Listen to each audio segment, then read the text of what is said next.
meados do século XIX, o trânsito de São Luís era por meio dos trilhos.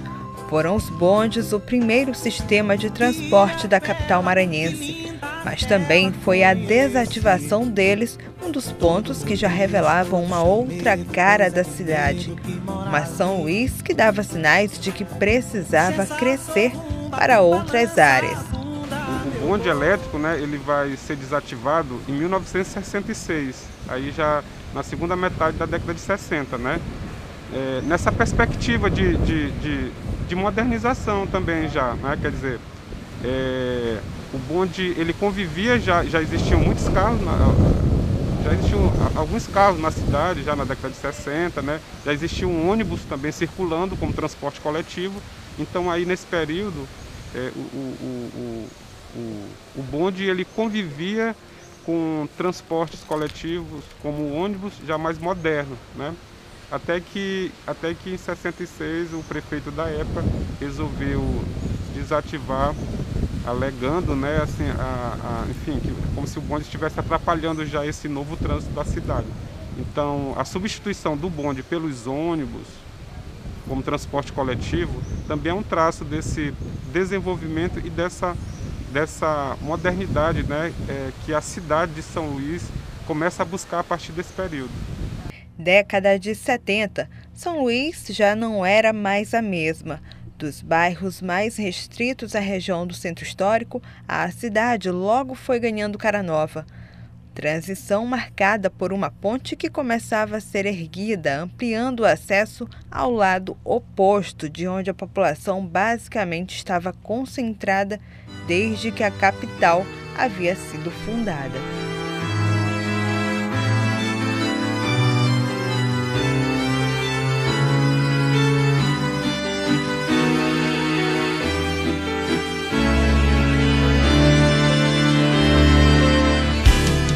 Nessa fase que São Luís vai experimentar novas possibilidades do crescimento urbano e também habitacionais. A construção da ponte foi uma espécie de passagem simbólica para o futuro que estava sendo construído na história da capital maranhense. Novos bairros e conjuntos surgem desse lado, uma nova cidade do outro lado da ponte, com um movimento de transição que vai se consolidar nas décadas de 80 e 90. O processo foi mais acelerado a partir de 1970, exatamente porque tivemos alguns fatores de crescimento, como a construção da ponte do São Francisco, que viabilizou a apropriação para a cidade do setor norte, que inclui São Francisco, Ponta da Areia, o Calhau, na direção, passando pelo Renascença, e culminou no dinamismo, induzindo a ocupação a partir dos usos residenciais e comerciais. Há 51 anos, o seu João chegou à capital para trabalhar e foi no São Francisco que o aposentado de 79 anos buscou moradia. Na época, não existia praticamente nada na região, a não ser mangue. Aí a gente tinha uma casa ali na beira da maré, depois que eles entulharam, eles indenizaram, a gente comprou uma ali na Rua 7 e hoje em dia eu moro na Rua 10, que é aqui, essa rua aqui exatamente onde era o manguezal. Aqui o movimento era diferente, São Francisco era pequeno, aí foi crescendo, entulharam essa ilhinha, esse manguezal todinho aí, a ilhinha cresceu, porque aí tem gente em quantidade. A cidade ficou grande. Eu estava contando para minha filha, ainda agora que minha filha aqui fazia dó a gente olhar tanto caranguejo morto, quando eles entulharam esse manguezal, tapou os buracos dos caranguejos, eles morreram tudo. Isso aí era Bahia, era manguezal. E foi como um salto que São Luís disparou no crescimento para o setor norte. Então, com a ponte, vai permitir que a cidade se desenvolva do ponto de vista urbano para o outro lado da margem do Rio Anil, para o lado esquerdo da margem do Rio Anil, surgindo aí novos bairros, novos conjuntos habitacionais, como o São Francisco, o Renascença, o Calhau, e aí a gente também vai perceber uma característica, é que a elite ludovicense, que antes habitava no centro, ou então em bairros próximo ali do centro, como o Apicum, A partir aí da década de 70, né?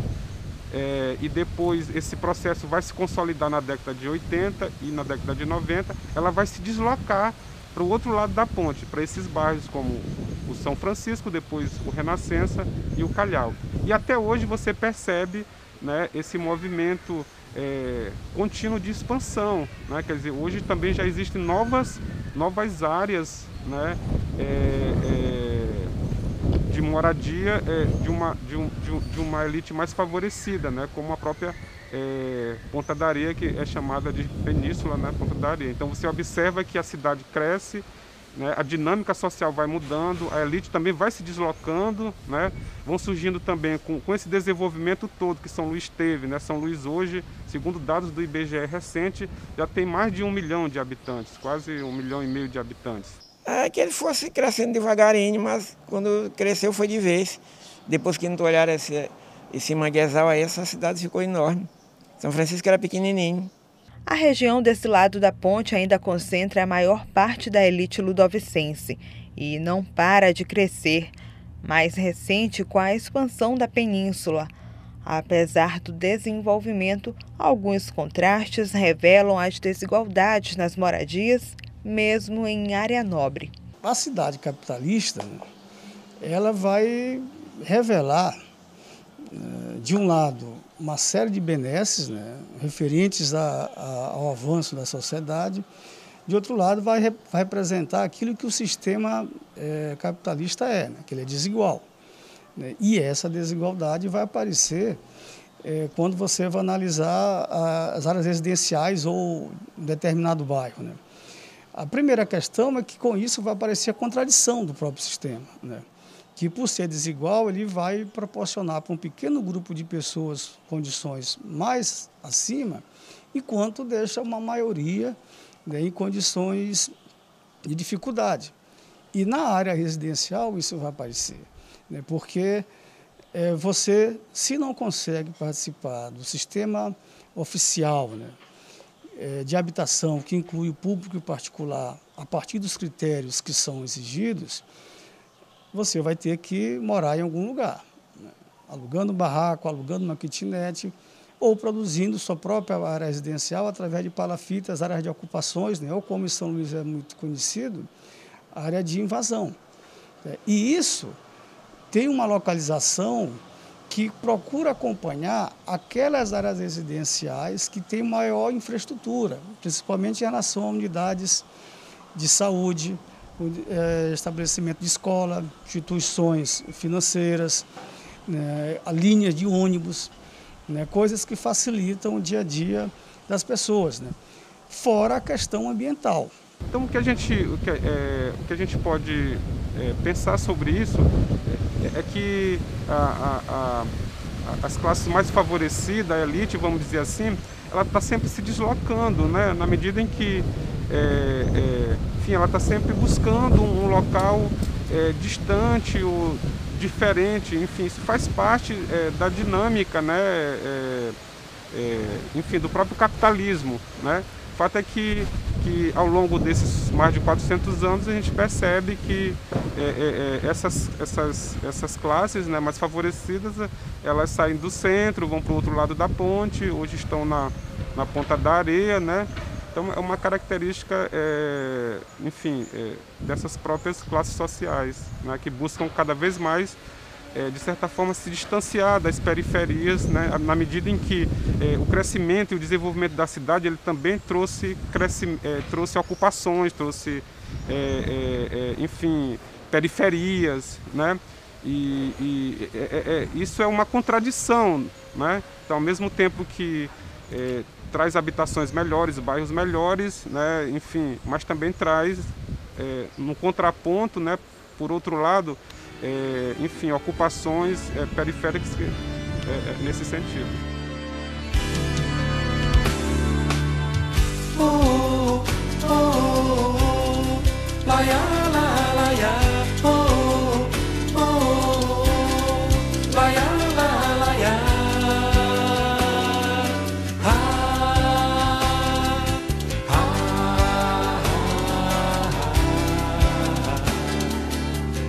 A que horizonte refletir outro dia, me disseram que o amor nasceu aqui. Saio de trás do sol, com um jeito de guri, tanto novo como leve. O amor nasceu aqui. Saio de trás do sol, com um jeito de